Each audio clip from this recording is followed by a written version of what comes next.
Присутни, Tandaruar Piesmaras, dear guests and participants, I think we can start the event. Welcome to this event. Добре дојдовте на овој настан. Јас сум Назим Рашиди, ќе бидам модератор на настанот. Како што гледате, ќе зборувам на повеќе јазици, па би ве замолил ако може да ги земете headphones. Има една причина зошто. Како што гледате, само малце напор треба за сите да се чувствуваат еднакви, нели? You need only small efforts just to make everyone feel equal. I know that some people here speak the 3 languages, but not everyone. So thank you for this little effort and let's make everybody equal, because that's all about. Ке продолжам на македонски. Благодарам на сите што сте тука на завршниот настан заедно за родовата еднаквост, градење поддршка за родово инклузивни политики. Настанот е организиран под мотото, верувам и сите тоа го знаете, ти и јас во еден глас, родова еднаквост, наша заедничка мисија. На настанот ќе ги презентираме клучните документи за јавната политика кои произлегува од проектот, насочени кон подобри социоекономски услуги за жените, но и за другите ранливи категории. И лично со задоволство ја прифатив оваа покана да бидам модератор, но во исто време можам да кажам, бидејќи на некој начин и сочувствувам со темите, бидејќи еве да речеме јас зборувам и модерирам на 3 јазика, но тоа не значи дека ќе се вреднувам 3 пати повеќе. Исто тоа и со редовата еднаквост. Многу труд и знаење и искуства од жените и од другите ранливи граѓани кои не се постигнати толку лесно, па заради тоа треба и ова да се подвлече. Ќе разговараме денес за тоа како токму еднаквоста може да биде мотор на економијата, како треба да се променат законите, но и како да се има поддршка и разбирање, бидејќи не е во ред некои постигнувања за кои треба многу повеќе труд или кои поминале повеќе пречки да се земат толку здраво за готово. Мислам дека општеството може тука да направи многу повеќе за сите.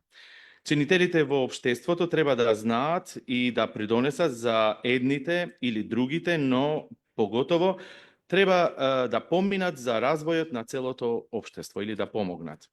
При што сите граѓани ќе се чувствуваат дека се дел од едно подобро општество во кое на секако сите ќе бидат подобро вреднувани. Ке ми биде задоволство да ја споделиме мисијата и постигнувањата на овој проект и пред да ги канам нашите говорници официјално да го отвориме настанот, сакам да спомнам дека овој завршен настан на проектот се спроведува од ХЕРА, Асоциацијата за здравствена едукација и истражување и Британската амбасада во Скопје. Па ќе почнеме со официјалниот дел.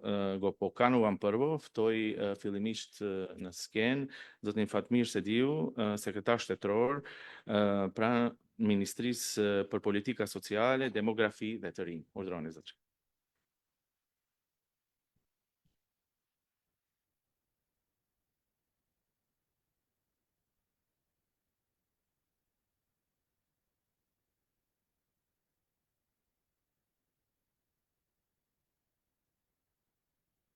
Почитувани представници на Британската амбасада во Северна Македонија, почитувани представници на ХЕРА, на граѓанскиот и бизнес секторот, почитувани пратеници, професори, експерти и останати присутни. Дозволете ми најнапред да се заблагодарам на поканата за учество на денешниот настан. Чест ми е да дадам свој придонес на истиот и воедно да изразам поддршка на проектите кои имаат за цел подигање на свеста за значењето на родовата еднаквост во секоја заедница.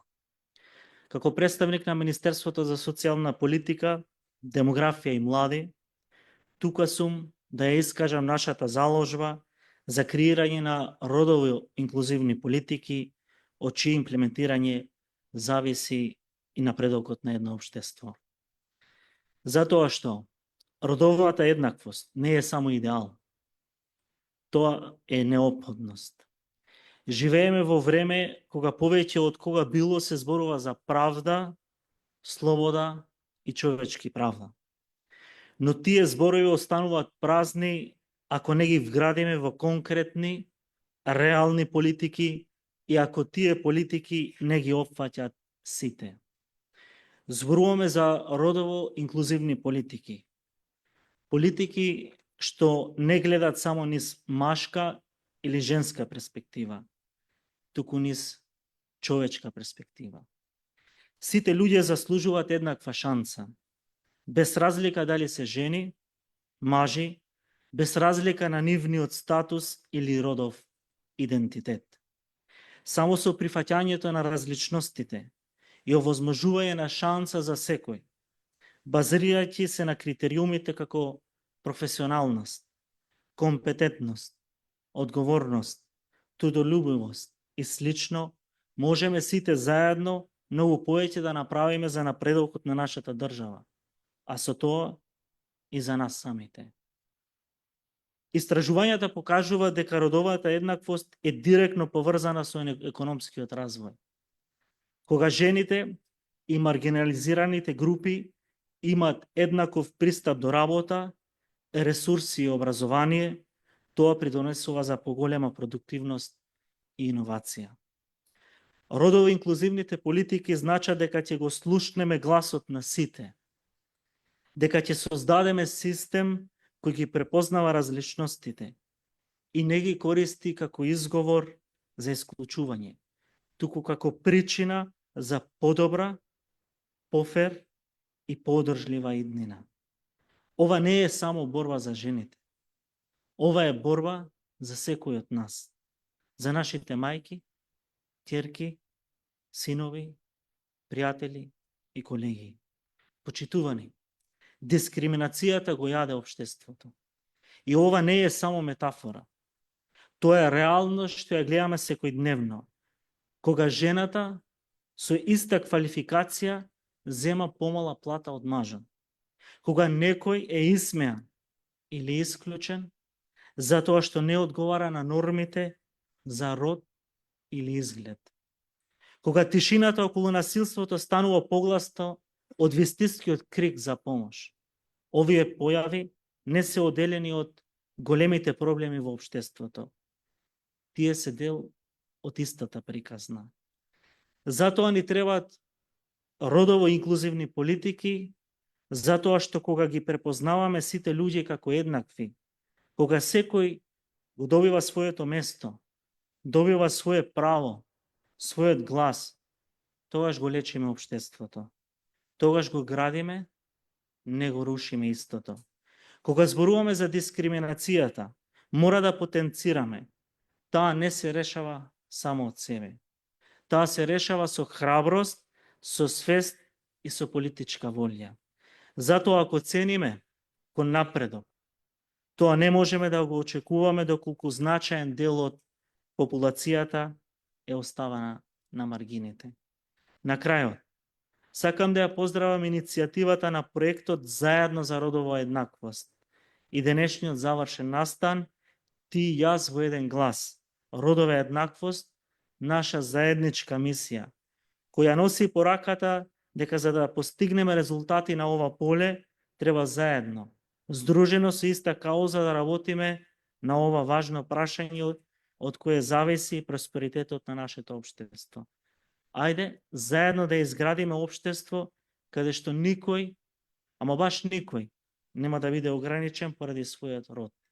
Да бидеме генерација што ќе каже доста беше и што ќе направи промени. Благодарам.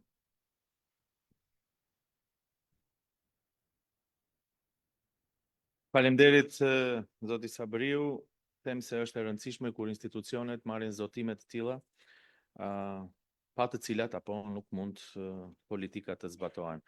Мислам дека е многу битно кога институциите ќе преземат одговорност, бидејќи без нив овие заложби не може да се постигнат. Ви благодарам уште еднаш. Ја канам сега на вториот говор Румена, председателката на ХЕРА, ние така се ја викаме, бидејќи нели ја знаеме, но Румена Џердовска-Којчевски, the floor is yours. Почитуван државен секретар, почитувани представници на британската амбасада во Скопје, почитувани гости. Добре дојдовте на завршниот настан, ти и јас во еден глас, родовата еднаквост, наша заедничка мисија, кој што е дел од проектот Заедно за родова еднаквост, градење поддршка за родово инклузивни политики. Проектот имаше за цел да изгради и поддржи национален координативен механизам за родова еднаквост и неопходна структура која ќе биде во состојба да промовира и лобира за родово засновани политики и практики кои потполно ќе ги заштитат правата на жените и девојките во Северна Македонија. Во изминатиот период поттикнавме дискусии и воспоставивме соработка на лидерска група за родова еднаквост, а преку застапување и усвојување на родово засновани политики, се обидовме да ги деполаризираме постоечките гледишта, промовирајќи конструктивен диалог за родова еднаквост. Централен пристап во овој контекст ни беше усвојувањето на методологијата за родова еднаквост и социјална инклузија, РЕСИ, која треба да ги насочи политиките и да представува алатка што ќе обезбеди примена на стандардите и политиките за социјална инклузија во иднина. Организиравме низа на работилници со кои што градевме капацитети на професионалци од владините институции и политичките партии, со цел да застапуваат и ангажираат со методологијата на РЕСИ и ефективно да ги интегрираат родово заснованите политики во 3 секторски области – социјална политика, образование и здравство. Затоа што родовата еднаквост не е прашање на личен идентитет или, како што каже државниот секретар, на идеологија. Таа е прашање на човекови права, на достоинство и наша заедничка одговорност. Тоа значи деполаризација на различните гледишта и создавање простор каде што сите чинители, институциите, граѓанските организации, медиумите, образовните институции и граѓаните ќе работат заедно на заедничката мисија. Општество каде што секој има можност да успее без разлика на полот и родот. Не можеме да зборуваме за родова еднаквост без да ја признаеме реалноста денеска. Дека низ нашето општество постојат разнородни мислења и перспективи за тоа што всушност представува род и како треба да изгледа еднаквоста. И покрај напорите на земјата да создаде соодветна регулатива и како што е усвојувањето на Истанбулската конвенција и различните родово сензитивни закони, вклучително и оние кои што се однесуваат на насилството врз жените, спроведувањето на законите во пракса и нивната реализација остануваат уште несоодветно спроведени.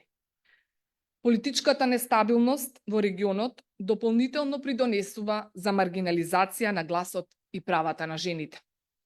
Учеството на жените во процесот на донесување одлуки е несоодветно застапено, зацврстувајќи ги и така постоечките модели на родово поделени улоги и родова дискриминација.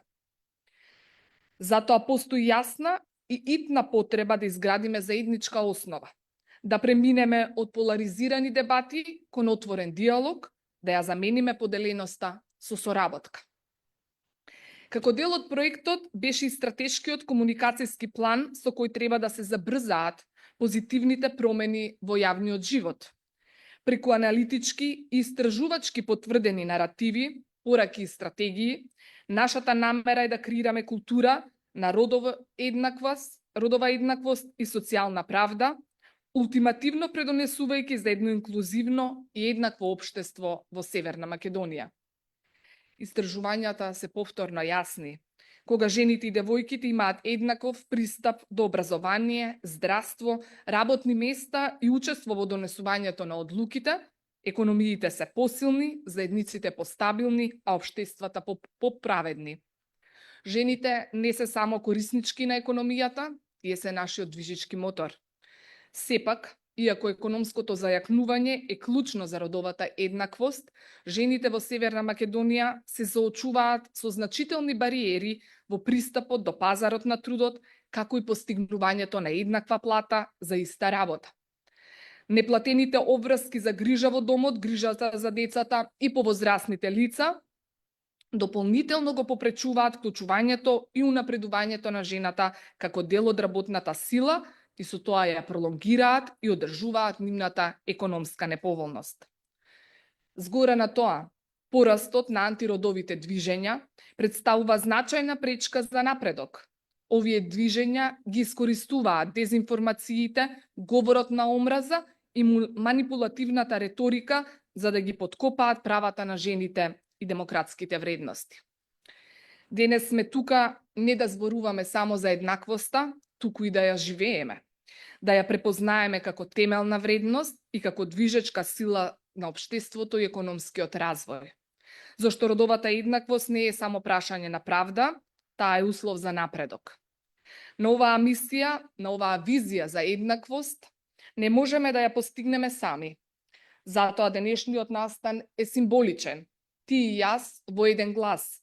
Значи дека секој од нас има глас, има одговорност и има моќ. Хера ќе продолжи да биде гласот што не замолкнува, поддршката што не изостанува, сила што обединува. Ќе продолжиме да се бориме за еднакви можности, за правични политики и за гласот на секоја жена да биде слушнат и почитуван. Јас ви благодарам што сте сите дел од ова движење. Ви благодарам. Благодарам председателката на ХЕРА, секако без невладиниот сектор кој треба да ги помести понекогаш границите, понекогаш да направи притисок кон институциите, општеството не може да оди напред, а асоциацијата ХЕРА е специфична во областите каде што работи, така да заради тоа е битна и сите овие елементи што беа спомнати. Како што рековме, овој настан немаше да биде дел или поддржан ако не беше британската амбасада. So here we go. I invite you to the floor, Mr. Andrew Brent. He's program manager at the British Embassy here in Skopje. Please, the floor is yours.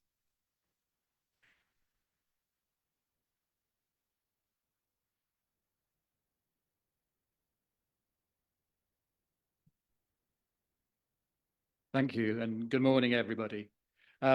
Dear State Secretary, dear gender champions, dear partners from HERA, dear friends and colleagues.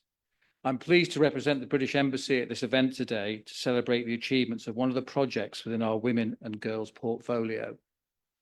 Societies where women are politically and economically empowered are safer, wealthier, and more democratic. We are here today to discuss the policies that can help empower women to achieve their rights that are enshrined in the Constitution. However, having gender equality guaranteed by the Constitution and referenced within legislation is not always sufficient for those rights to be practiced. Statistical data on the economic participation of women, the data on women leaders in politics or decision makers, and the data on the income and pay gap between men and women all show that more work needs to be done to ensure those rights are fully exercised. For these policies to be informed, we need both the relevant data and consider the relevant social context and traditions, the societal narratives. This is why we have supported several civil society organisations to gather the data and present the social context in which these rights can be achieved. Some of these findings will be presented today, along with the recommendations on how to improve the data on women and girls in the areas mentioned about earlier. What we have realised is that the economic empowerment of women and girls and the removal of barriers to economic opportunities are essential steps that are needed to allow women and girls to achieve their full potential. This will benefit them and the society as a whole. However, the data and research shows that this is a complex issue that requires engagement and commitment from many stakeholders and at many levels. It will require improvements in the social care and the state-supported childcare facilities, in the care facilities for the elderly, in the labour legislation, and in the traditional understanding of the segregation of jobs into men and women's jobs. There will also need to be discussions about the societal norms and traditions. This is why we are here today, to talk about the challenges and how we can improve the policies, the practices and the data for women. I would like to thank you all for your support today and to thank our colleagues at HERA for taking forward this important work. I'm looking forward to the presentations and discussions on the important opportunities that lay ahead for us all in our societies. And I hope that you all have a successful and a productive day. Thank you. Thank you very much.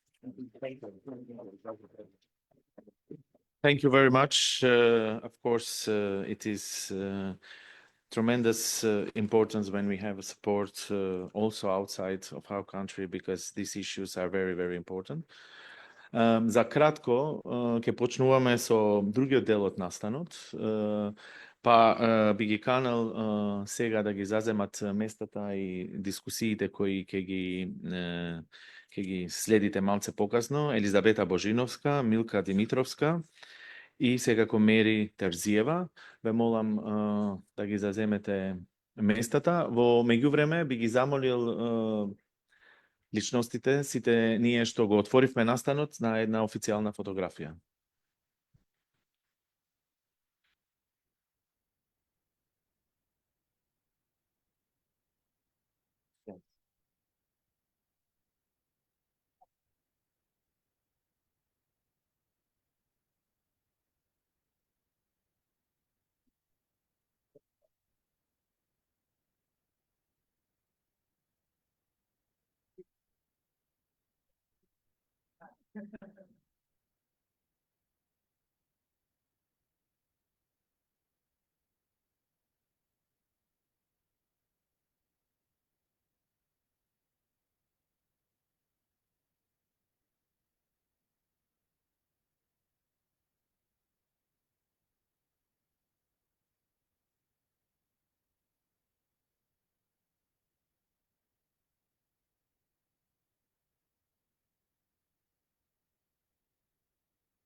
Благодарам уште еднаш. Thank you to everyone. Фалемдерите да ни хер. Мунд важдеме пиесен театр.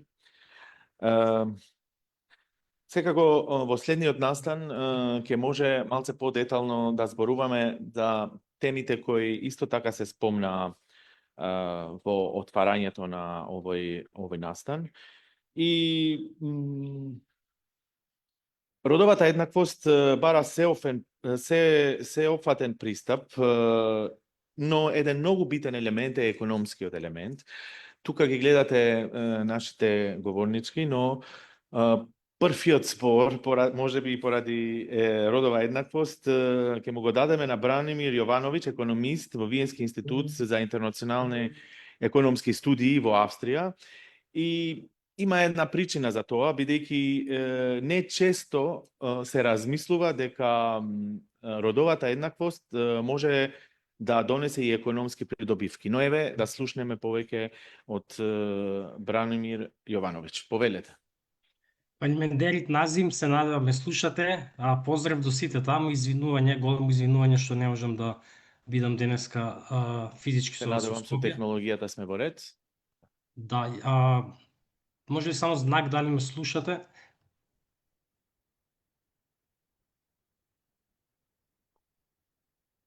Да, во ред. Ме слушате? Да. Океј, добро, супер. Уште еднаш поздрав до сите и извинување што не можам да сум таму. Јас сакам да представам неколку податоци во врска со родовата еднаквост, односно нееднаквост во Македонија, и споредба меѓу Македонија и ЕУ, и на крај мал осврт на тоа што би значило, грубо кажано, од прилика, ако се постигне родова еднаквост во економска смисла, односно низ призма на БДП. Значи, прво неколку податоци, голем дел од вас ги знаете овие податоци, ама никош не е лошо да се подсетиме. И се извинувам што можеби малку ќе претерам со податоците, ама ние економистите сме такви, сакаме бројки. Првиот податок што сакам да го покажам е дека ако ги гледаме мажите во Македонија, ги земеме сите мажи што се работоспособни и видиме колку од нив се економски активни, односно оно што се нарекува кај економистите активни на пазарот на трудот, тоа е околу 62%. Значи, ако имате 100 мажи, 62 се активни, економски активни во државата. Ако го погледнеме тоа кај жените, процентот на активност е многу понизок, само 43%. Значи, разликата, оваа родова разлика, овој родов јаз во активноста во Македонија е скоро 20% поени и тоа е голема разлика. Ако се спореди тоа со ЕУ, значи ЕУ не е идеална и во ЕУ жените се помалце активни отколку мажите, помалце економски активни, ама сепак разликата е помала, двојно помала, таму разликата е околу 10% поени, во Македонија 20% поени. Што покажува дека еден голем проблем кога зборуваме за родова нееднаквост во Македонија од економска гледна страна е неактивноста кај жените. Друга работа, ако се погледне стапката на вработеност, значи кај мажите, ако видиме кој дел, колкав процент од луѓето од мажите што можат да работат, всушност работат, тоа е околу 53%, значи повише од пол од мажите што можат да работат. Кај жените процентот е многу понизок, само 38%. Грубо кажано, секоја трета жена што може да работи во државата работи, а кај мажите тоа е повише од 50%, значи повише од секој втор маж. Ако се спореди ова со ЕУ, повторно разликата е драстична. Во ЕУ разликата е 10% поени, во Македонија 18 или така не, 16-17% поени, значи повторно скоро дупло повише него што е во ЕУ. Иако, повторам, и ЕУ не е идеална и во ЕУ постои родова нееднаквост, ама сепак во Македонија таа е уште поизразена.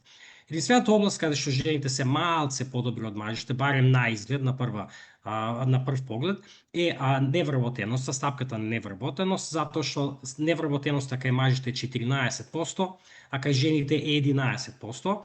Тоа е всушност и малку различно од ЕУ, затоа што во ЕУ жените имаат повисока стапка на невработеност, значи тука Македонија малце своевиден феномен, ама објаснувањето е всушност многу едноставно, дека стапката на активност кај жените е многу пониска и затоа стапката на невработеност е пониска, затоа што стапката на невработеност се мери како процент од активното население и во Македонија активното население, активните жени се многу помалце и затоа стапката на невработеност делува дека е пониска, всушност сепак бројот на вработени жени е многу понизок.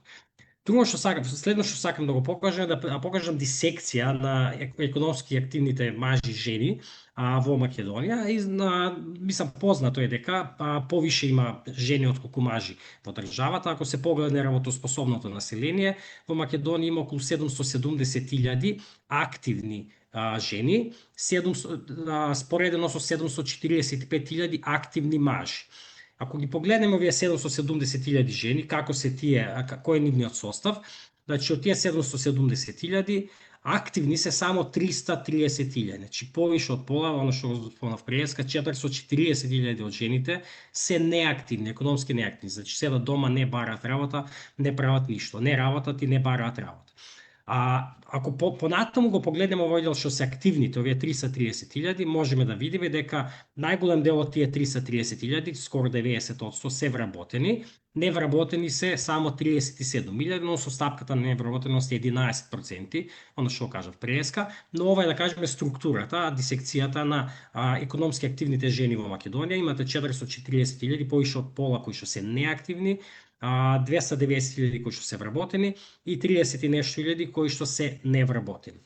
Кога ќе се спореди тоа со структурата кај мажите структурата е многу поинаква, таму бројот, односно учеството на неактивните е многу помало, а бројот и учеството на вработените е многу поголемо. Значи имаме околу 100.000 повише вработени и 160.000 помалце неактивни. Има се разбери поголем број на невработени, затоа што неактивните се многу помалци. Значи, сакам да представам дека има голема разлика меѓу во структурата, да кажеме, економската структура на мажите и жените во Македонија. Следно што сакам да го покажам е дека и тие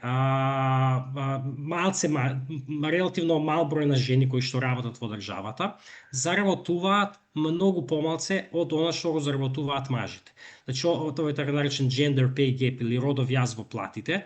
а во Македонија изнесува 16%, односно жените заработуваат само 84% од она што го заработуваат мажите. Ова се официјални податоци од Завод за статистика и оно е така наречен некоригиран јаз, односно се зема само платата што се добива, не се исправа за образование, за вештини и слично. Тој коригиран јаз обично е поголем, што значи дека ако споредите жена и маж што работат иста работа, ќе видите дека жената е платена помалце од овие 84%, значи ќе биде уште поголема разликата, но во суштина сепак да кажеме просечна плата кај мажи, просечна плата кај жени.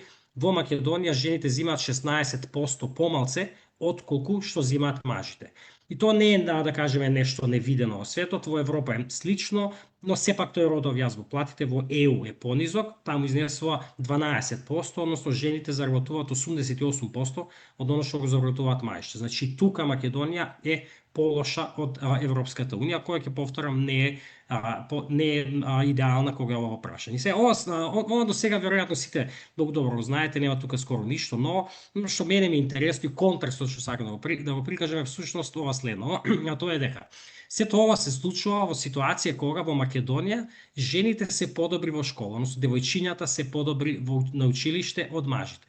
Ако иземете PISA оценките, девојчињата во Македонија се подобри од мажите, од момчињата во сите три аспекти, и во читање, и во наука, и во математика.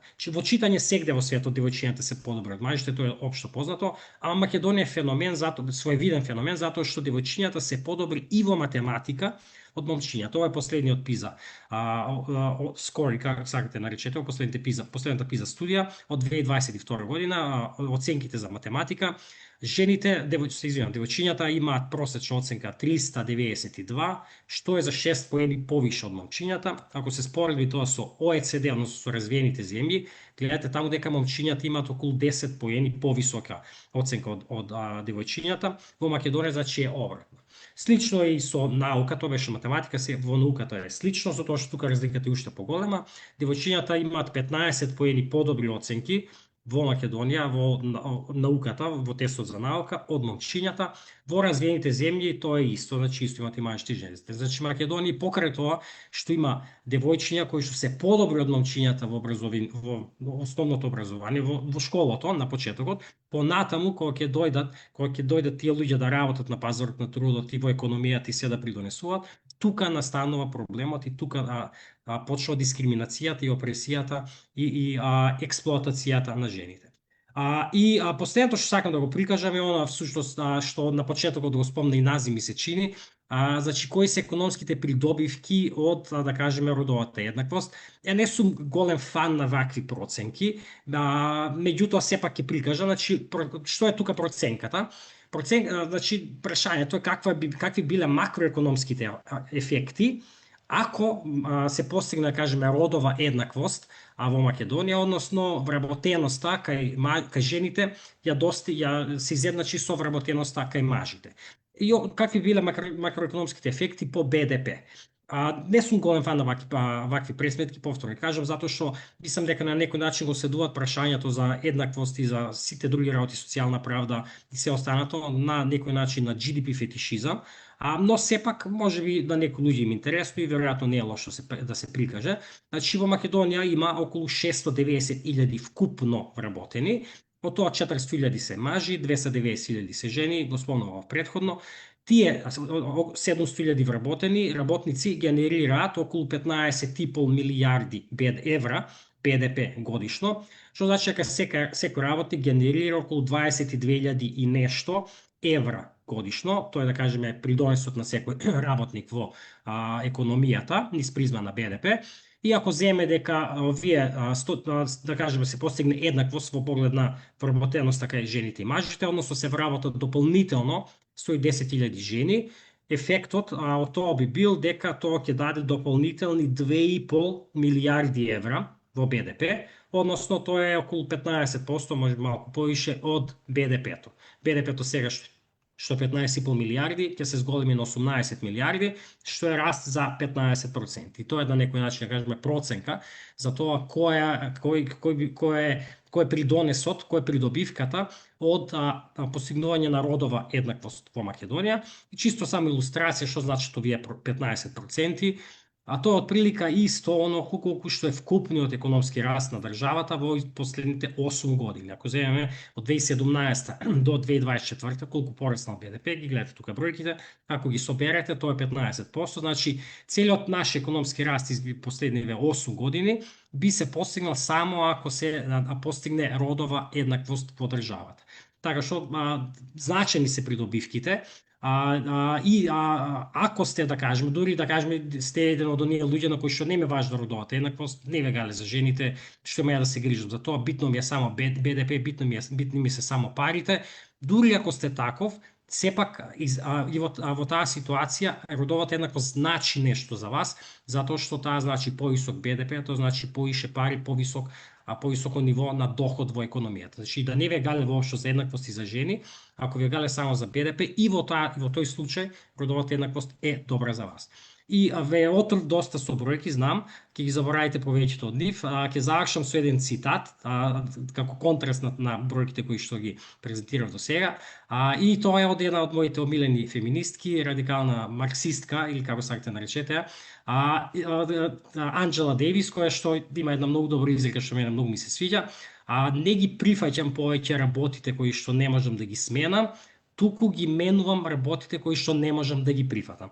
И се надевам ова моје излагање малку ќе отвори, да кажеме, перспективи околу тоа, ќе ве натера да размислите околу тоа што треба да смениме и можеби да ќе потикне акција за да ги смениме веќе работите кои што не сакаме да ги прифатиме. Толку од мене. Фала за вниманието.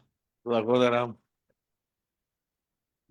Благодарам на професорот Бранимир Јовановиќ, секако преку бројки истакна токму битни моменти каде што економскиот елемент може да донесе придобивка за сите во општеството, но ова да се случи секако треба да има и промена на ставови и перцепции, треба да има промена на законски регулативи. Ќе зборуваме за овие моменти малце покасно. Секако и треба да се поддржат што повеќе жените да бидат во јавни функции, но истовремено проектот работеше на креирање и прилагодување на посебна методологија која е наречена РЕСИ за родова еднаквост и социјална инклузија. И да не спомнувам јас повеќе за тоа, нешто се спомна и во говорите. Затоа ја канам сега Елизавета Божиновска, програмска директорка на HERA, да ни каже повеќе за РЕСИ. Повелете. Благодарам, Назим. Добар ден и од мене. Најпрво благодарам во име на HERA за вашето присуство на. Дали се слушаме само добро? Да. Како се? Подесам. Наодите од истражувањето кое што беше спроведено во рамките на овој проект, а се однесуваше на ставовите и перцепциите токму на граѓаните, ни е една база која што може да се искористи понатаму за мерки кои што може да ги унапредат генерално родовата еднаквост, меѓутоа и исто така и вклучувањето на жените на пазарот на трудот.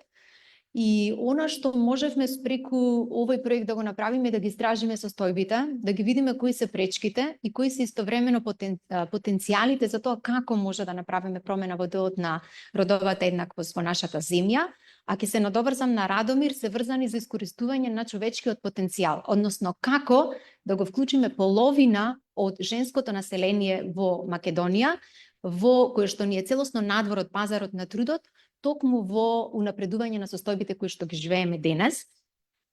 Пред 2 недели имаше исто така преку со поддршка на британската амбасада Financing национална конференција, кој исто така ги даде пречките во однос на законската легислатива и кои ни се можностите, односно препораките како што повеќе да ги интегрираме жените на пазарот на трудот.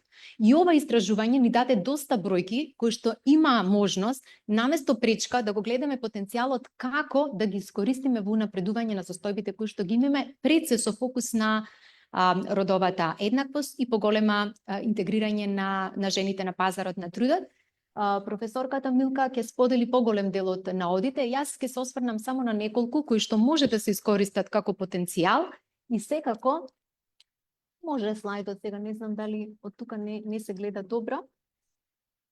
Првиот слайд, кои што ни покажуваат бројки кои што се прилично оптимистички може да се искористат во креирањето на мерки и на политики кои што ќе напредат состојбата. Дел од тие проценти ни кажуваат дека во истражувањето, да речеме, дури 94, односно 93% од граѓаните во државата сметаат или препознаваат дека родовата нееднаквост е проблем, од кои 64 високи кажуваат дека е реален или потценет проблем. Дополнително, кога станува збор за родовата еднаквост како вредност, дури 60% од граѓаните препознаваат колку е важна родовата еднаквост во интегративните процеси кои што ни се врзани за Европската Унија. Кога станува збор за обесправеноста пак на жените, 87%, може следниот слайд, 87% препознаваат дека жените се обесправени во нашата држава, а од трите сектори каде што жените се најмногу дискриминирани, покрај политиката, ни влегуваат пазарот на трудот и обезбедувањето на услуги за социјална заштита. Дополнително, и ќе го поврзам исто така со она што Бранимир го кажа, родовата еднаквост, ова истражување ни покажа дека е фактор кој што може да влие на економскиот раст и развој, меѓутоа исто така е фактор за подобар стандард и живот на сите граѓани. Во рамките на проектот имавме можност да пилотираме, прво да адаптираме методологијата родова еднаквост и социјална инклузија РЕСИ, заедно со 6 институции. И самата, може следниот слайд, ова алатка ја користат голем дел на развиени земји, вклучително и Велика Британија, токму да го напредат и пристапот на услуги за жените, и пристапот до пазарот на трудот, меѓутоа и многу други, вклучување на жените во многу други сектори, вклучително и учество во јавниот живот, се со цел да се стигне до едно поинклузивно и поправедно општество. Ние имавме можност со 6 институции да работиме на пилотирање на ова алатка, и тоа двата секретаријати и на владата и на собранието, со Министерството за јавна администрација, со Министерството за здравство, Министерството за социјална политика, млади и демографија и со Министерството за образование и наука, за да видиме како може преку ова алатка ние навистина да направиме промена кај нас пред се во законите, а потоа нели и во нивно спроведување.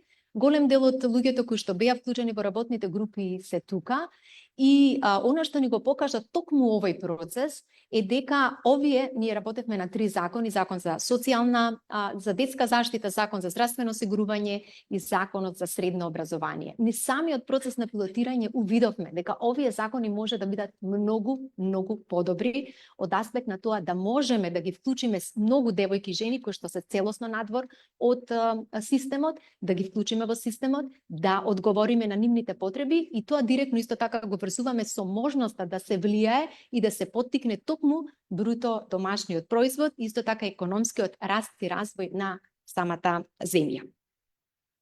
Она што денес ни е фокус и сакаме да го врземе тој економски раст и развој, вклученоста на жените на пазарот на трудот и социјалната заштита и како низ дел од политиките кои што се однесуваат на социјалната заштита може да влијаеме на сите овие параметри да истите може да бидат подобрени. Ние го работевме и ќе се осврнам токму затоа го имавме и државниот секретар на Фатмир Сабриу на Министерството за социјална политика, да видиме како низ овие закони може да ги направиме тие промени.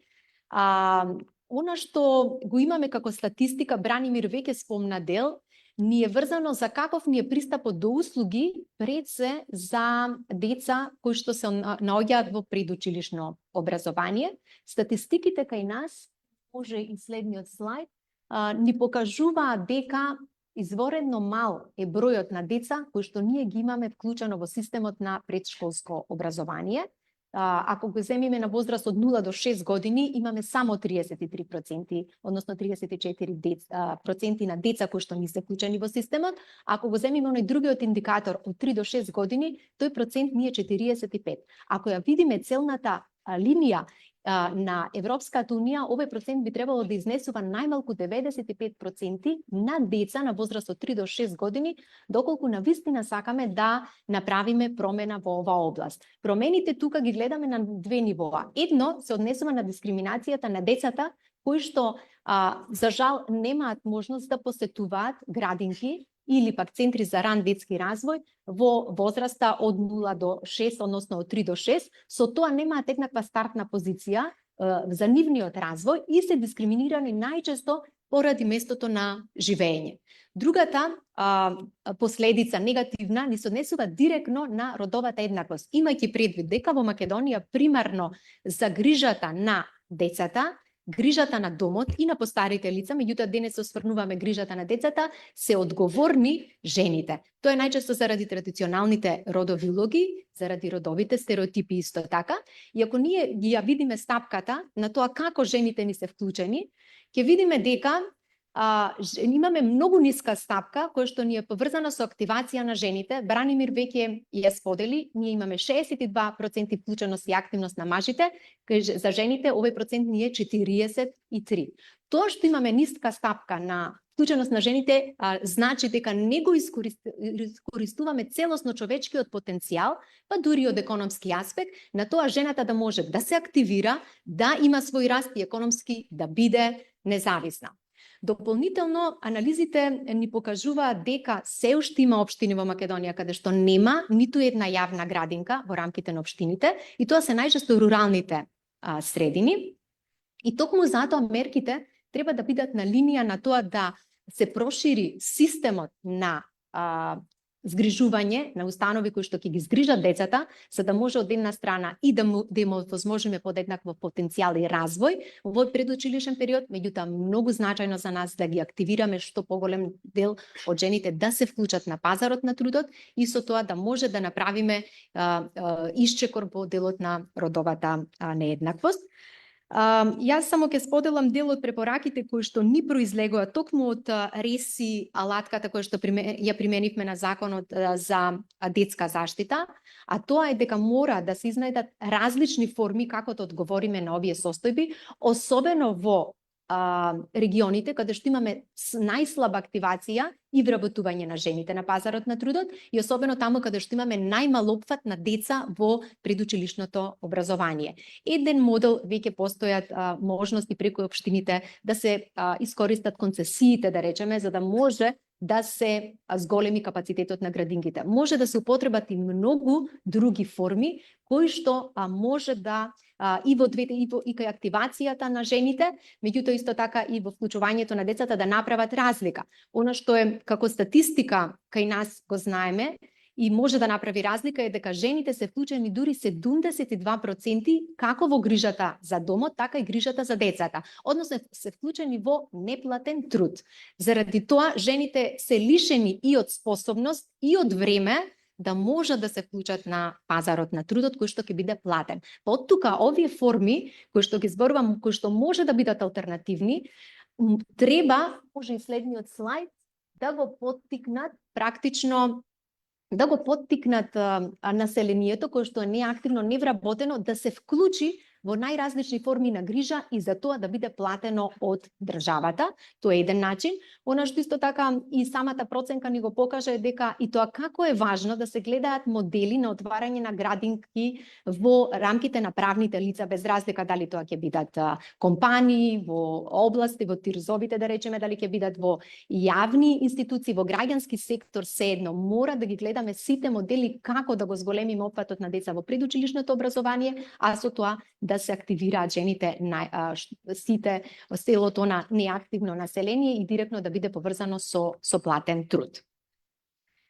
За крај, може и слайдот кој што ни ги вклучува и QR кодовите. Денес ни беше фокусот токму економскиот развој и пазарот на трудот, меѓутоа во рамките на проектот имавме можност на вистина да подготвиме голем број на политики кои што ни се однесуваат и на здравство и на социјална политика. Политики кои што ни се однесуваат и на вклучување на жените на високи раководни позиции. Исто така ги имаме комуникацијските пакети кои што произлегува од репрезентативното истражување во однос на ставовите и перцепциите на населението во однос на родовата еднаквост, така да ве охрабрувам да ги симнете, достапни се преку QR кодот и да ги погледнете согласно област и сферата од која што доаѓате. Посебно сакам да се заблагодарам на Министерството за јавна администрација и на сите представници од Министерството за изворенната поддршка, посветеност, интерес и соработка која што ја воспоставивме во делот на интеграција токму на оваа алатка во рамките на националната ПВР или проценката за влијание на регулативата. Тука ги имаме и представниците од двата секретаријати и на владата и на собранието. На вистина се надеваме, ние ќе продолжиме и во иднина преку законите да застапуваме колку што може што поголем дел на жени да влезат, да не бидат напор од општеството, да се задоволат нивните потреби и да ги вклучиме пред се во сите области, се надевам и во делот на пазарот на трудот. И за крај ќе споделам само дел од информациите, го имате истражувањето, имаме и кратка јавна политика за тоа колку ни се жените вклучени на високи раководни служби. Изворено ниски се резултатите, многу мал број на жени имаме вклучено на високи раководни позиции како на локално ниво, така и на национално ниво. И тоа исто така еден аларм кој што треба да не загрижи, односно да не мотивира да преземеме некакви мерки тоа да го подобриме, затоа што тоа ни кажува дека не сме инклузивно општество и дека практично поттикнуваме родова нееднаквост.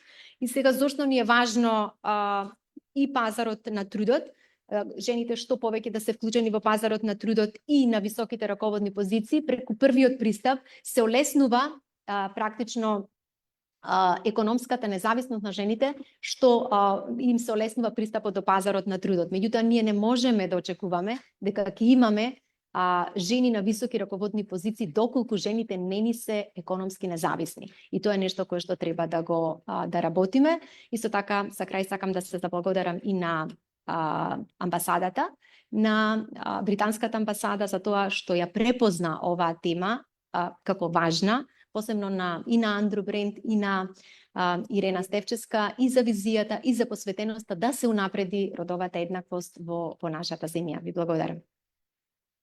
Благодарам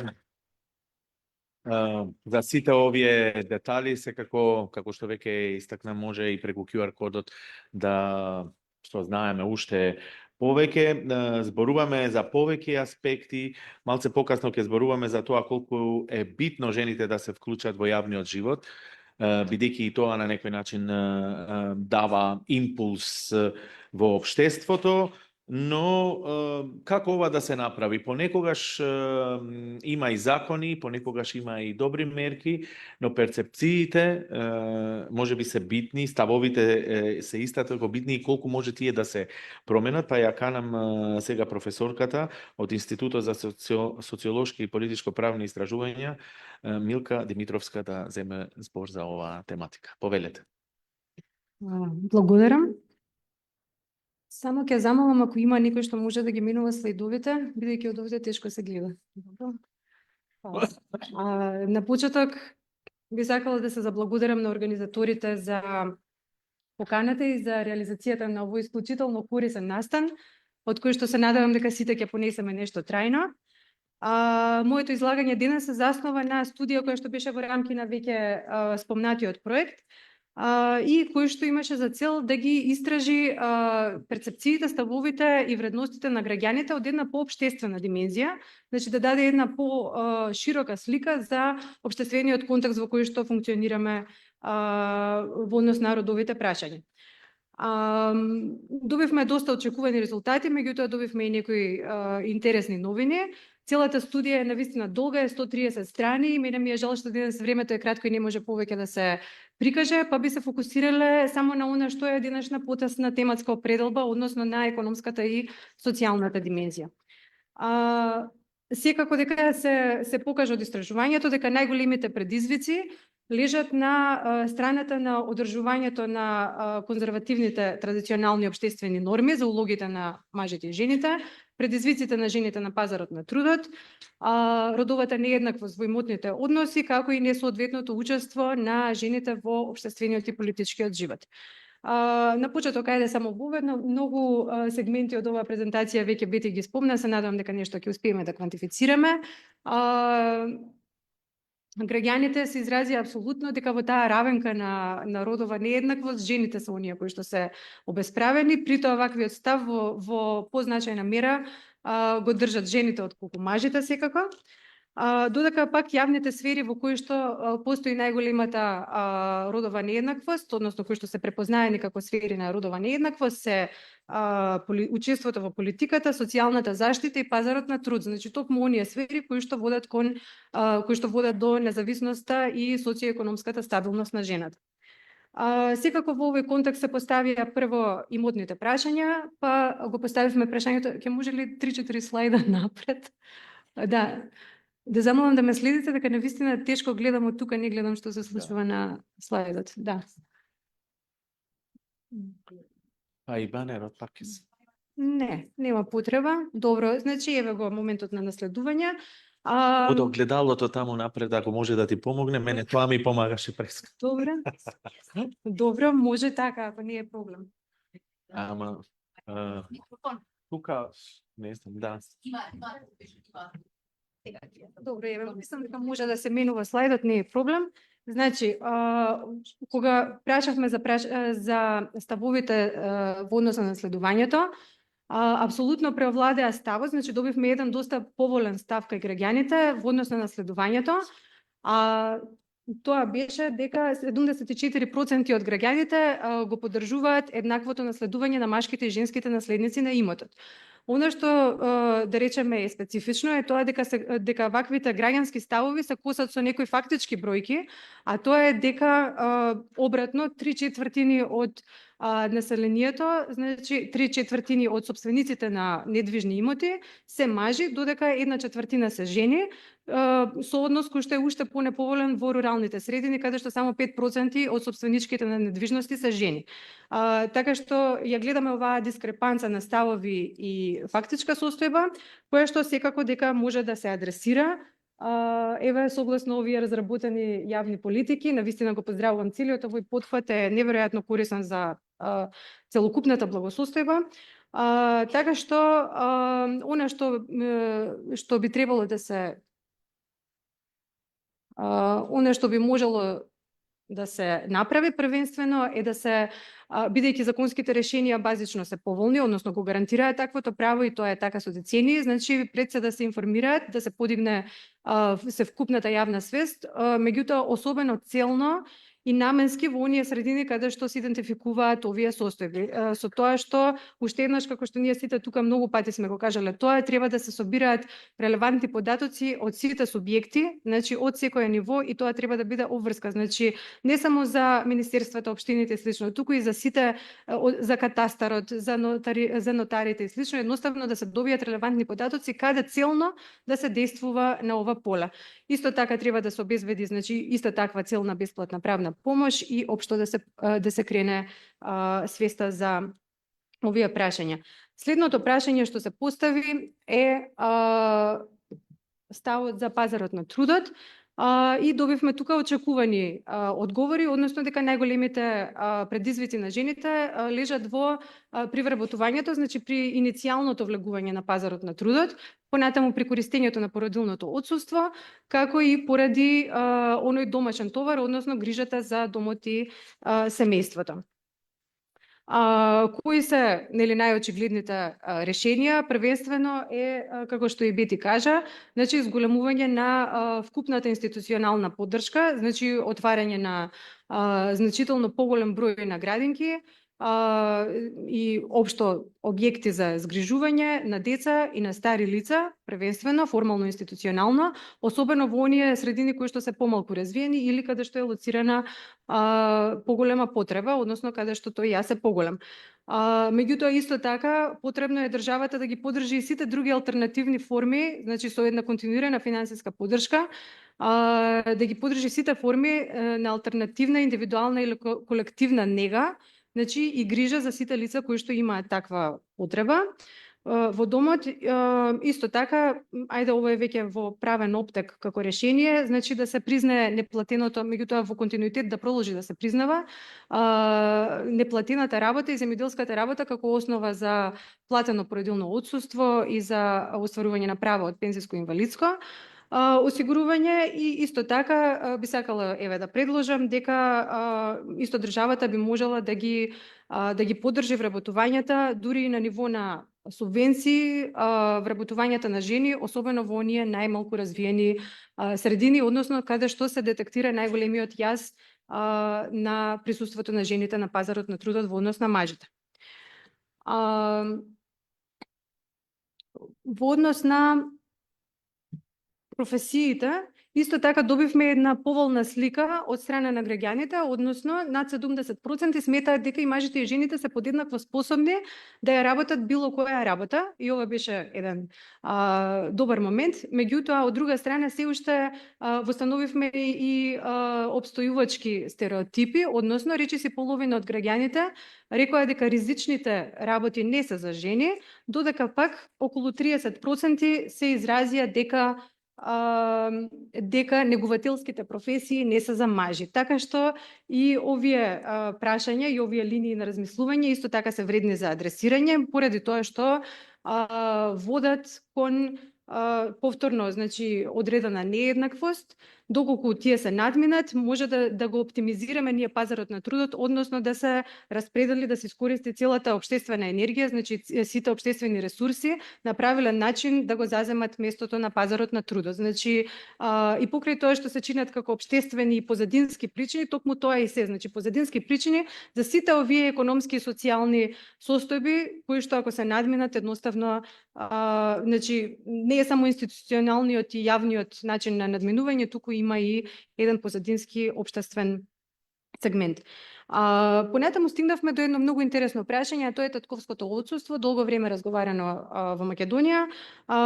Исто беше интересно дека граѓаните апсолутно го поддржаат татковското отсуство, дури 74% го поддржаат во неговата опциона форма, значи таткото да може да земе отсуство од работа во случај на раѓање на дете. Меѓутоа исто така мнозинството, 61,5%, го поддржаа задолжителното татковско отсуство, односно таткото да мора во некоја форма да го земе таквото отсуство. И зошто е ова така? Поради тоа што доколку е оставено како опција, се гледа во пракса дека тоа не се користи во задоволителна мера, меѓутоа доколку се воведе како задолжително, тогаш веднаш се чувствуваат бенефитите. И од аспект на тоа дека татковците се присутни во домашниот живот, второ се распределува некако се распределува товарот и ризикот на пазарот на труд меѓу мажите и жените, и трето, значи се овозможува полесен пристап на жените на пазарот на труд. Ова е едно законско решение кое што е релативно лесно да се примени, и тоа веднаш и без многу одлагање, со тоа што е потребно да се разработи од страна на одредена работна група околу во рамки на ресорното министерство од аспект на неговата операционализација со консултирање на некоја компаративна позитивна имплементацијска практика. И само да кажем, значи ова истражување беше малку поопшто и затоа ние сме малку ограничени во ајде насоките кои што можеме да ги кажеме, меѓутоа лоцирани се проблематичните точки и можеме да кажеме во кои сегменти треба да се действува, додека самата операционализација, институционална, емпириска и слично, значи е прашање на конкретни работни групи или на вакви заложби како веќе што значи како што се реализирале. Сега стигаме до еден интересен момент, а тоа е вкупниот впечаток од целата студија. Значи, бидејќи беа анализирани повеќе линии на општествено мислење, ние констатиравме дека општествените наративи и се вкупното граѓанско сваќање за сите прашања на родова еднаквост се релативно поволни, што во голема мера соодветствува и на формалните бројки, односно на оние композитни индекси кои што ја мерат кај нас родовата еднаквост, нееднаквост и слично. и тоа беше нешто поволно. Меѓутоа исто така успеавме на некој начин да квантифицираме за прв пат, и тоа е една новина во истражувањето, да квантифицираме дека од прилика за секој прашање беше различно, за некои прашања дури и до 50%, за некои 20%, меѓутоа во просек излезе дека околу 1/3, многу грубо упросечнета, од сваќањата, мислењата и слично се доста конзервативни и традиционалистички, и тоа е еден многу значаен простор во кој што допрва треба да се действува, бидејќи токму е тој простор кој што ја оневозможува соодветната реализација на родовата еднаквост во сите подсистеми, значи образование, социјална заштита и така натаму. И само илустративно еве би рекла, например 32% од граѓаните сметаат дека домашниот товар треба да биде на жената, например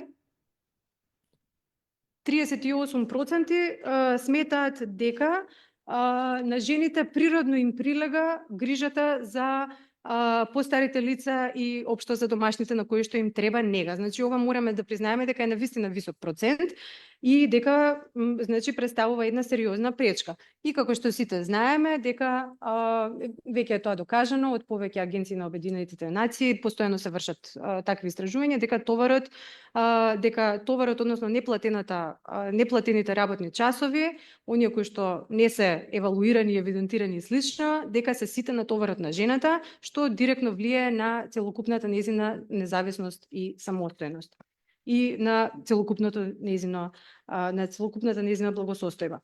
Каде е зракот светлина? Тоа е дека кај младите има умерени позитивни трендови. Ваквите позитивни трендови се однесуваат пред се на прецепциите во однос на распределбата на домашните обврски, за учеството на жената во општествениот живот, за нејзиниот професионален ангажман и слично.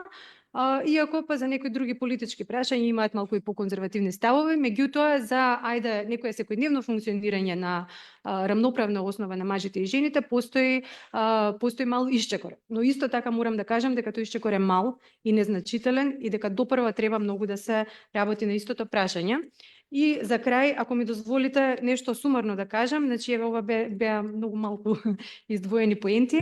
Ако можам сумарно да кажам дека сите овие општествени наративи кои што се градат, особено традиционалистичките кои што не соодветствуваат на современото сфаќање на родовата еднаквост и кои што го поткопуваат, нема друг системски начин како да се адресираат освен преку образованието како најунифицираното системско решение, значи со интегрирање на овие поенти во рамки на редовните наставни курикулуми и со постојана сензибилизација на наставниците. Тоа е едната перспектива. Второ, значи со постојано црпење на податоците од терен и со постојана активност на институциите. Нешто што исто така го забележуваме сите тука, што го знаеме, тоа е еден дисконтинуитет, значи независно од тоа која политичка коалиција е на власт, значи дефинитивно оние мерки кои што или оние законски решенија еднаш кога биле воведени, а представуваат една напредна форма на заштита, тие треба во континуитет да бидат одржани, бидејќи секој дисконтинуитет гледаме и на глобално ниво, меѓутоа и кај нас е истото случај, дека секој дисконтинуитет представува еден многу сериозен јас и многу сериозно ги поткопува сите претходни заложби. И еве само како пример би кажала едно неидеолошко прашање, повеќе практично, значи кога стануваше збор за имотите на руралните жени. Значи имаше една мерка, не знам кога беше, пред 15 години, каде што се субвенционираа жените земјоделки, па за кратко време порасна бројот на сопственички на имоти од 5 на 20%, некако од прилика тие беа бројките по минало време. Кога се укина таа мерка, веднаш почнаа да се враќаат назад. Значи континуирана поддршка на сите мерки и законски решенија од значи сите придобивки што биле во рамки на одредена власт. И уште една последна поента, ако може, исто така констатиравме во истражувањето статистички значајни разлики во рамки на регионите. Значи, како најназаден беше Полошкиот регион, додека најнапреден за родовите прашања беше југозападниот регион. И исто така тука лежи можноста да се воведат овие стратешки и значи целни наменски решенија за нивелирање на родовата еднаквост помеѓу регионите. Благодарам многу. Благодарам, професорке.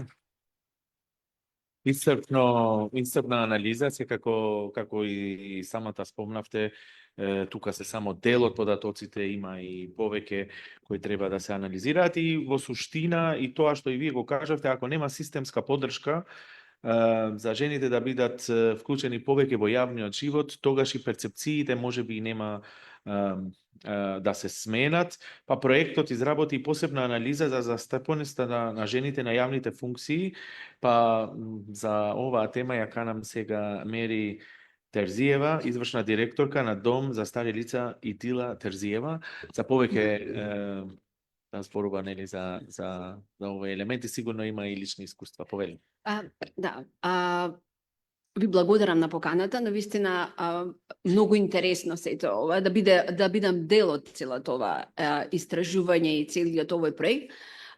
Што посебно можам да кажам, еве јас како представник на Дом за стари, кој што е во услужна дејност, каде веќе 30 години, и можам да ги видам тенденциите како се менуваат нештата во овие 30 години. Ако, да речеме, ова е професија што можат подеднакво добро да ја работат и мажите и жените. Ние во нашиот свет, значи претежно се жени, и тоа можам да кажам некои си 90% се жени кои ја работат оваа професија. Но во што е разликата од пред 30 години до сега? Пред 30 години имавме многу млади кои беа заинтересирани за оваа професија, услужна професија, додека и да речеме, ако во текот на едната година имавме 10 до 15 новороденчиња, сега во последните неколку години бројот е се помал и помал. Се е поголем бројот на жените кои се пријавуваат за работа и мажи, кои се од 45-50 години и нагоре. Зошто е тоа така? Затоа што веќе децата им пораснале, ги немаат обврските што ги имаат по дома и затоа може да се пријават на пазарот, да влезат на пазарот на труд. Но, што е проблемот тука? Проблемот е што они не можат некој од нив да си го остварат правото за пензија, бидејќи им е прво вработување.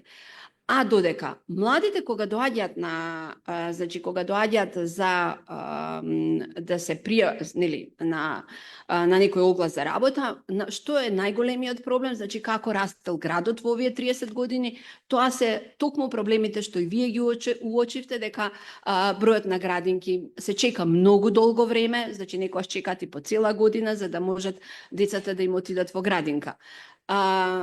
Така да мислам дека навистина треба пропорционално како расте средината, така да растат и услугите за и за градинка и сите овие услуги кои што се од типот на грижата за децата, старите лица, значи треба навистина пропорционално се да расте, ако сакаме да имаме повеќе жени кои се на пазарот на труд. Значи, тоа се некои работи што, од се тоа што беше кажано, а беше многу кажано, нели да не се повторувам, но тенденцијата што велите дека почнуваат младите, ние се уште не ја гледаме. И како ќе се случуваат работите понатака, навистина не би знаела нели како ќе одат, ако нештата затоа што да речеме има многу мерки кои почнуваат и немаме континуитет. И сето тоа нели родете трето дете, родија трето дете, па немаат градинка и значи мора да престанат да ги работат работите што ги работат. Така да, јас така некако на кратко само би кажала дека тенденциите навистина се менуваат и во овие услужни дејности кои што ги имаме ние. Благодарам многу, бидејќи овој елемент е многу битен, бидејќи може да имаме студии, анализи, сето тоа, но кога доаѓаат од реалниот сектор видувањата, мислам дека се подопирливи и тука секако сите може да се наоѓаат и да видат каде може понатаму да се делува, нели, за да се постигне целта. Ја им се заблагодарувам во овој момент на сите наши говорници, секако и на Бранимир, кој беше виртуелно, но тука завршуваме со делот на излагање, но имаме дел за дебата, Па ако некој сака да заземе збор, секако тоа ќе има можност. Може исто така да спомнам дека после дебатата има и коктел, може би дискусиите и понатаму таму да ги воведуваме. Еве госпожата таму со црвеното сако, да. Мислам дека имаш микрофон тука, Микрофон, да. да. Благодарам Хера на поканата, најпрво честитки на успешниот завршен настан. Мислам дека во голема мера она што вие идентификувавте и ние идентификувавме, се поклопивме. И тука гледам каде се идните чекори, каде треба да делуваме. Јас би сакала да споменам дека она што ние го идентификувавме е дека клучните бариери се во активацијата на жените. Зошто? Заради недоволниот пристап на целокупната оваа инфраструктура. Меѓутоа, мојот коментар е дека кога ние размислуваме за грижа на деца, се уште дискутираме за оној традиционален начин на отварање на градинки, изгрижување на деца во градинки, а многу помалку дискутираме за други опции кои можеби се пооптимални за функционирање. Затоа што ако, на пример, градинка во центар во Скопје функционира идеално и има листа на чекање од една година, тоа не функционира во некое мало рурално место или во некое мало градче кое што е во внатрешноста. Од тука треба да бидеме да размислуваме малце повеќе за креативни идеи, односно, на пример, оптимизација на образовните институции, каде што ако во моментот имаме осипување на ученици од образовните институции и имаме неискористен доволен простор, имаме ризик каде што дел од наставниците немаат доволен фонд на часови, како да се обидеме тој потенцијален простор и тој потенцијален кадар да го доискористиме и ренамениме за ваквите потреби. Дополнително, дали секаде ни е потребна детска градинка која што треба да функционира од 8 до 16 часот, или може би во одредени места каде што имаме интензивна активност, потребно е да се продолжи тој временски период. Ние во соработка со бизнис секторот тоа го идентификува, некојаш вика 1 час ви е потребен дополнителен, а од друга страна во руралните средини може би се потребни дневни центри. Само неколку часа активност, каде што и самите мајки со дополнителна верификација на знаење и лиценци би можеле да бидат самите активирани. Така што мислам дека е зрело времето каде што треба да излеземе од она кутија на размислување на традиционални решенија и да бараме неконвенционални решенија кои што ќе бидат можеби пооптимални, можеби помалку ќе чинат и да започнеме со пилотирање. И тука да ги вклучиме и бизнис секторот, каде што ние интензивно работевме па просторот за отварање на градинки во рамките на сами институции, може да бидат едно од решенијата. Благодарам. Благодарам. Да, повелете, па после тука. Повелете, не. Да. Не, одиме поред, нема... Гордана Габич Димитровска, Министерство за јавна администрација. Добар ден на сите. Најнапред благодарам за поканата и радува еден ваков настан во кој што имаме можност да видиме што во претходниот период било изработено и како што беше споменато дека вообичаено добрите идеи или бустот кон владата и министерството доаѓа од граѓанскиот сектор, токму и резултатите во рамките на овој проект покажаа дека и како има што понатаму да се работи, па некако и на неформалниот дел кога почна настанот, реков, ова е завршен настан, меѓутоа сега треба да почне вистинската работа. Па од тука би сакала да се заблагодарам на Хера, на британската амбасада, со оглед на тоа дека го препознаа Министерството за јавна администрација како на своевиден партнер во процесот како да можеме да методологијата да можеме да инкорпорираме во текувните процеси кои што се веќе воспоставени во министерствата и во владата. И дополнително некој што беше спомнато од претходниот говорник, беше споменато дека ни требаат иновативни или некои оптимални решенија да ги наоѓаме за да понатаму имаме добра имплементација, па токму тука проценката на влијание на регулативата е механизмот кој што треба да не научи како да дојдеме до вистински решенија, можеби не секогаш регулаторни со измена на закони, туку да најдеме, да го детектираме проблемот и да ги најдеме решенијата. Токму методологијата, односно ресија латката, во иднина ќе ни помогне да го прошириме спектарот на прашања, го зборам ние, зборам во министерствата, администрацијата која што прави анализи и ги подготвува и политиките и законите, да поставиме дополнителни прашања кои што ќе не инспирираат или ќе не насочат да ги најдеме вистинските проблеми, а не симптомите во општеството, а понатаму да најдеме и вистински решенија. Тука сакам само да подвлечам дека во наредниот период ќе работиме на напредување на методологијата за проценка на влијание на регулативата, во која што ќе бидат инкорпорирани соодветни прашања кои што ќе се однесуваат на родовите прашања, но и на социјалната инклузија, кои што на вистина се неопходни и потребни. Ви благодарам уште еднаш. Благодарам уште еднаш. Многу битни елементи. Еве, повелете и секако да се представиме за сите да знаеме кој е прво. Благодарам. Јас сум Савка Тодоровска. Сум активистка и феминистка 33 години и затоа сакам, и на англиската амбасада како поддршка, особено што па е од машкиот пол.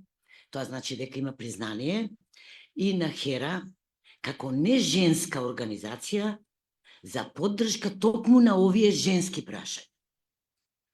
33 години со сиот респект на податоците и од Бранимир и од почитуваните господи, значи ги знаеме, ги гледаме, ги спроведуваме, но ова нашето мото 94 година на Сдружените локални женски организации заедно сме посилни, ми покажува и денешнава, односно сиот овој циклус, дека и неженските организации вклучени во проблемов кој што е очевиден, само ќе донесе позитивни и добри резултати.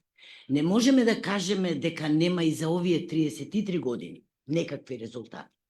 Ги знаеме, ги гледаме, ги чувствуваме, но се уште не се доволни за родовата рамноправност. Ќе ми опростите, јас не сакам да го употребувам зборот еднаквост, бидејќи не гледам дека треба да бидеме еднакви, него треба да бидеме рамноправни. Втората работа на која што јас сакам да обрнам внимание, дека ние во нашата држава не можеме ниту на законската, особено од најголемиот и највисокиот уставот, во член 9, ние ги имаме признаено нашите права. Член 9 многу убаво кажува, сите без оглед на пол, вера, нација имаат еднакви права. Законските регулативи ги градиме, но колку доволно ги спроведуваме. Без домашното воспитување и образованието не можеме да говориме за родова рамноправност. Тука треба да ги ставиме и за да го скратам, без да ги повторувам процентите, кои што се такви какви што се, по мене недостасува податок како жените, кои се 51% во државата, гледаат на овие промени. Имаме општи податоци. Како жените? Кој е проблемот што го чувствуваат? Зошто ги нема на пазарот? По нашите согледувања. Затоа што јас, почитувани, во минатиот систем работе во машка фабрика, во железарница. Само 10% беа вработени жени. Тоа значи го знам системот и сега. Но кој е проблемот, стереотипот? Не можеме ние у женските организации да се согласиме, бидејќи ги почитуваме жените од сите нивоа и сета нивна определба. Антиродови не постојат ако сака да има семејство. Треба да почитуваме и нека го работи тоа што го сака. Но затоа стереотипот е оној кој што не донесува во неравномерна положба. И само уште едно ќе кажам. Немаме ние во државата различно вреднување на машки и жени.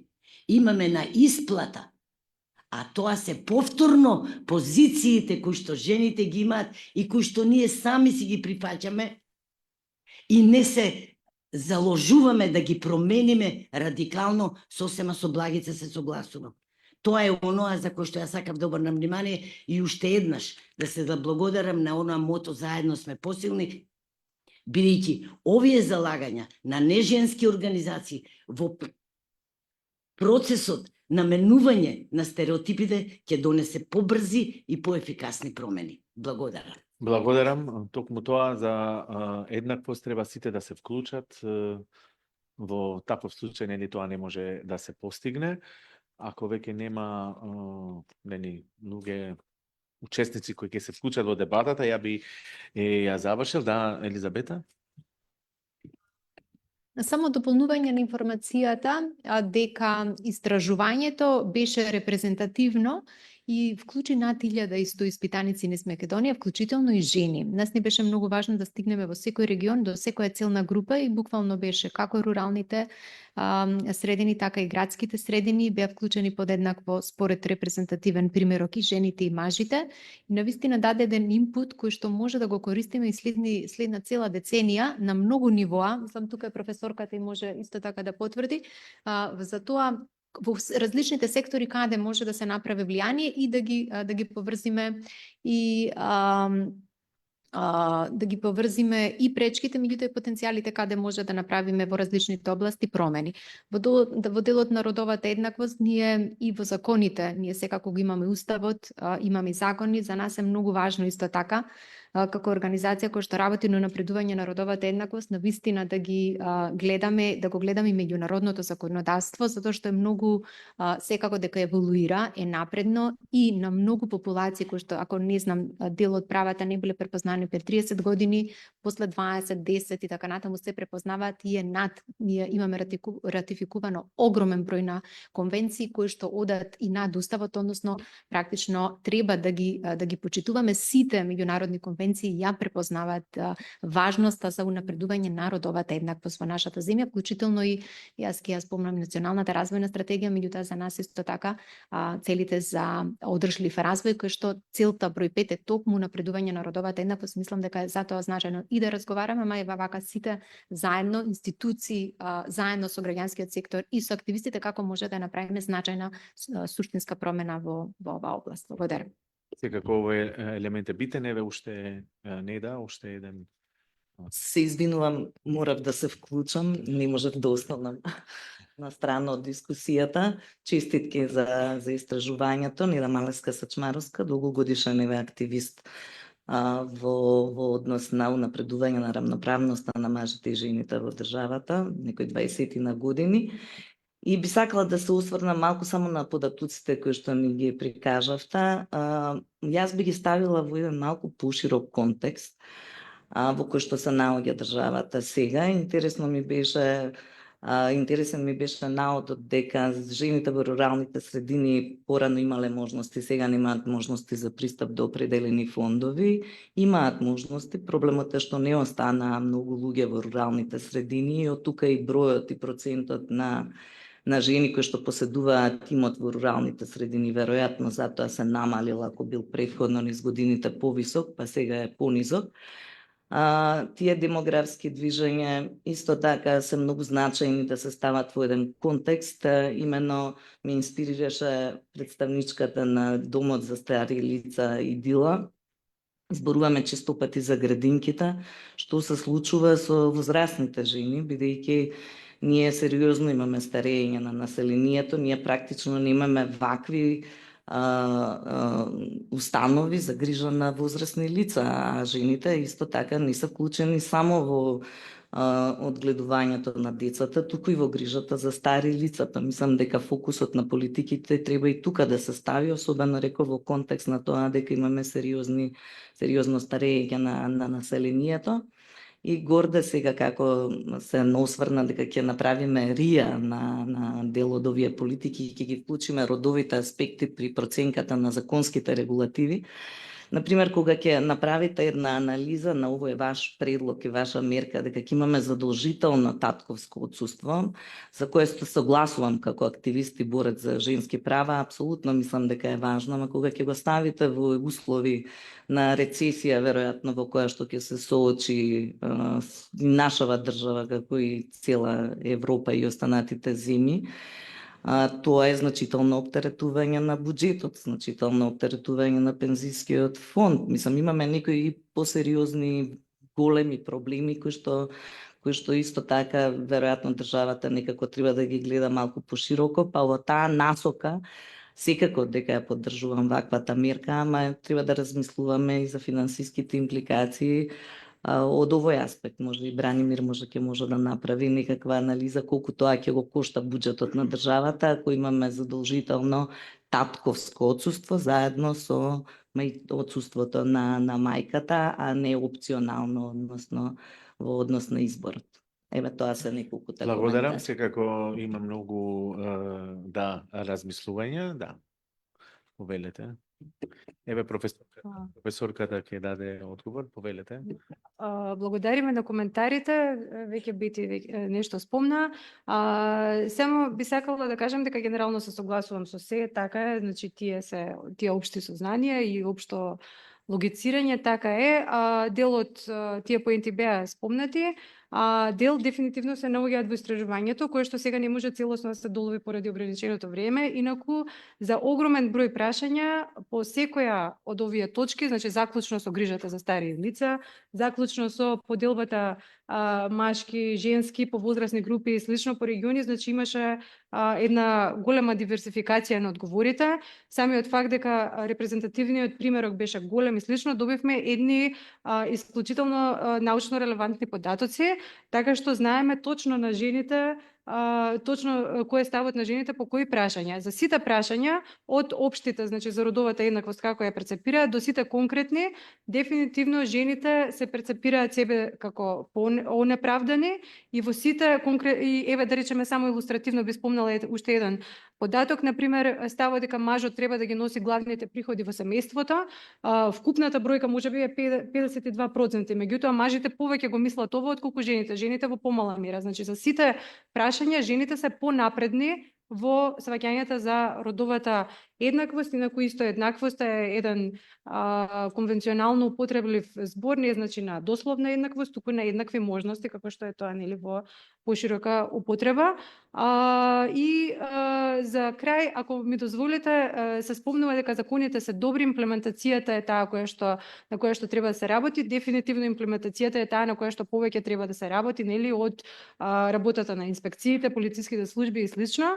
Значи сите што се чувари на човековите права, судовите, меѓутоа да кажем дека и законите покрај тоа што ние имаме поголем напредок во оваа сфера на родова еднаквост отколку во некои други сфери, особено по прифаќањето на Истанбулската конвенција, значи промените во казнениот законник, јас тие промени ги поздравувам, навистина се нешто што е понапредно и во регионот и пошироко, меѓутоа законите не се сосема добри, значи имаме ние недостатоци во квалитетот на законите, имаме секаков тип на проблеми во самото носење на законите, значи од квалитетот на легислативната постапка до законски празнини, до конфликт на надлежности и слично. Така што сите тие се точно законски проблеми, точно дека поголемите проблеми се на страната на имплементацијата, ама не е точно дека законите се толку многу добри. Значи тие даваат една добра рамка за да може да се функционира, но дефинитивно има и тука значаен простор за унапредување. Од постапката во која што се носат до самите содржински решенија, значи до материјалното право. И мене ми е уште еднаш за крај многу мило тоа што еве се покажа некои исти линии на размислување, односно дека сите на сличен начин ја перцепираат материјата и дека тоа е единствениот начин напред, значи со една синергична и истолиниско размислување да се оди Благодарам, овие благодарам решенија. професорке. Еве уште едно видување, па потоа ќе завршиме. Добар ден на сите. Јас сум Елинда Рашиди, председателка на Форумот на жени на Движење Беса. Благодарам до Хера на поканата. Бевме во континуитет во соработка со вас како организација. Ви ја поздравувам и иницијативата за овој проект и се надевам дека сите овие резултати на истражувањата што се покажа и што беа денес презентирани од сите присутни беа и ќе бидат една добра основа за изнаоѓање на понатамошни решенија системски, одржливи и долгорочни пред се. Ми се допадна еден дел одговорот на госпоѓата Румена, на претседателката на Хера, кога кажа дека родовата еднаквост не е само да ја препознаеме, туку треба и да ја живееме. Значи, тоа кажува многу, бидејќи и претходните говорници кажа и говорнички кажа дека многу закони имаме, убави закони постојат, но проблемот е во нивната имплементација. Она што сакав јас да се осврнам конкретно на застапеноста на жените на јавните функции, бидејќи малку се проговори за тоа. Јас како представник на политичка партија ми е секако битно и болна тема во сите политички партии. Сметам дека е не болна, туку осетлива тема. Да. Јас вашите истражувања на Хера, што беа објавени на вашата веб страница, ги прочитав пред неколку дена, вчера или завчера, точно не се сеќавам, и резултатите се запрепастувачки. Значи, посебно во делот за застапеноста на жените на јавни функции. Министерки досега максимум што сме имале е во владата на господин Ковачевски, 6 биле. Најмалку 2, градоначалнички овај мандат на локални избори имаме само 2 од 80, најмногу сме имале 4. Значи, овдека треба да поработиме, но сметам дека женските организации и женските форуми внатре во секоја политичка партија не можат ништо да направат без еден соработник од спротивниот пол. Нас ни треба, како да се изразам, еден соучесник кој што би не поддржал во сите наши иницијативи, и внатре во партиите, и внатре во институциите во кои што работиме. Значи, застапеноста на жените во политиката не е женска тема и нееднаквоста на жените не е женска тема, таа е машка тема. Значи, на вакви настани, јас сметам дека треба да има што повеќе мажи кои што би ги слушнале нашите проблеми, бидејќи ние, еве госпоѓата Савка потврди, ние ги знаеме нашите проблеми. Ние се соочуваме секојдневно. Нас ни треба некој да не изслуша и да ни биде, да не поддржи во нашите иницијативи од секој тип. Не би сакала повеќе да ви одземам време. Ви благодарам уште еднашка за вниманието и за прекрасните говори што беа одржани од сите учесници и од представникот на британската амбасада. Ви благодарам. Благодарам, еве да не бидам дискриминаторен, после ќе кажете дека не сме тука многу мажи, па дискриминирам, но времето малце не госим, но повели Тања. Благодарам за финалниот збор, нема да должам, заради тоа што знам дека сакате сите да завршиме на време. Честитки за успешниот настан, навистина одлични наоди од истражувањето и едва чекам да го прочитам, многу беше корисно. Пак се враќаме на истото дека жените мора да бидат вклучени во пазарот на труд за да го надминеме проблемот со родова нееднаквост. Исто така ќе се надоврзам на законите, бидејќи Тања Стојменовска, Центарот за правни истражувања и анализи. Јас го менаџирав проектот Родова еднаквост во правосудство и таму идентификувавме недостатоци во законите кои што го регулираат правосудството, каде што или се родово слепи, или пак дури има некои дискриминаторски практики према жените. И не ни се законите исто така совршени, значи треба да работиме сите во одредени области и уште еднаш би сакала да кажам кога организациите како Хера работат на пристапот заставан на човекови права, меѓу кои што и родовата влегува и родовата еднаквост, правата на жените, затоа не би било и ние фино самите да ги делиме на женски и неженски, поради тоа што сите се бориме за да го воведеме, како што кажав, пристапот на човекови права, да се бориме за правата на жените подеднакво и доколку се бориме да ги скршиме стереотипите да нема машки и женски професии, истото би се однесувало и за, верувам, и за организациите и за нас активистите. Така да, во секој случај, одлични наоди и одлична конференција, ви благодарам. Благодарам на сите. Пред да заокружиме, имате QR кодови сите, па може да ги сканирате со телефоните, па сите овие наоди истражувања ќе може да ги прочитате по-детално. Ја мислам дека го исполнивме на некој начин и целта, која е и во титулата на овој настан, или ти и јас во еден глас, родова еднаквост, наша заедничка мисија. Мислам дека овој елемент се спомна доволно. Секако настанот беше организиран од ХЕРА и Британската амбасада, уствари целиот проект. И на крај ја само уште нешто ќе кажам. Не треба да заборавиме дека знаењето и искуството не доаѓа без цена. Кога викам цена, не мислам на пари, него тоа е голема работа, огромна effort, нели како е тоа на англиски, напор, и има многу пречки. Но сите овие цели сепак нели се постигнуваат.